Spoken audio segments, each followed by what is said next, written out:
وضو کے فرائض: ایک منہ دھونا پیشانی کے بالوں سے ٹھوڑی کے نیچے تک اور ایک کان کی لو سے دوسرے کان کی لو تک۔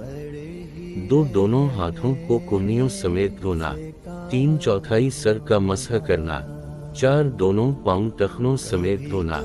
نوٹ: اگر ان کی تکمیل ہو گئی تو وضو ہو جائے گا اور ایسے وضو سے نماز پڑھنا درست ہے۔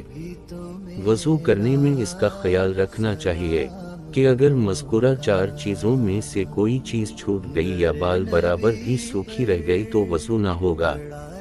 وضو کی 13 سنتیں: 1 نیت کرنا۔ 2 بسم اللہ پڑھنا۔ 3 بار دونوں ہاتھوں کو گھٹنوں تک دھونا۔ 4 مسواک کرنا۔ 5 3 بار کلی کرنا۔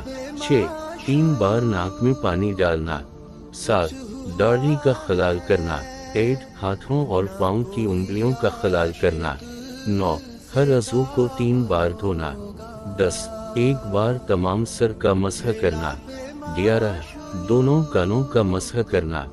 12 ترتیب سے وضو کرنا۔ 13 پہ در پہ وضو کرنا کہ ایک عضو خشک نہ ہونے پائے دوسرا دھو لیا جائے۔